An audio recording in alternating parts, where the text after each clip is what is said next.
Qardaş, bir dənə duz verərsən də zəhmət olmasa. Baş üstə müəllim. O Samir. Allah Kənan. Necəsən? Nə var, nə yox, bro? Ha, bura sən necə buralarda? Afisant zat işləyirsən burada? Aha, yox, brat, nə yapsın? Öz məkanımdır. Elə istədim ki, bir dənə belə maraqlı yer açım. İnteryeri amma maraqlı olsun, elə olsun ki, heç yerdə olmasın. Elə fikrimə belə mağara aid nəsə belə şeylər gəldi. Elə düzdüm, qoşdum. Şükür Allah, işlədirik də, yaxşıdır hər şey. Xeyirli olsun. Ay, yadında Kənan məktəb vaxtları. Biz baş sındıranda oxuyanda sən oxumurdun, eləmirdin. Ancaq koridorlarda, nə bilim, çöldə beyillənirdin. Müəllimlər deyirdi ki, səndən bir adam olmaz. Prosto necə oldu sən belə obyektlar?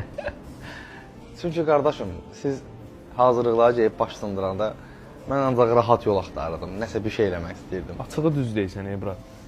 Biz elə səhərdən axşama kimi hazırlıqlarda olanda sən özünə rahat yol axtarırdın.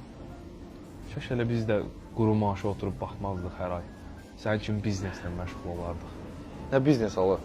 Necə yəni? Yəni bizneslə əldə eləməyibsən bu obyekt zat. Pupsik. Ay Pupsik. Bugün mənim 65 yaşım olur. Yubileyimdir. Sən bugün heç mənim üçün niyə yoldamadın? Gedəm yollayacam da yaxın. Öpürəm də Samir, bura, qulluğundayam. Sabah da it olarsan. Olaram, yaxın. Hürərsən. Hürərəm, bağla zəncirə gəzdir, nə qədər istəyirsən.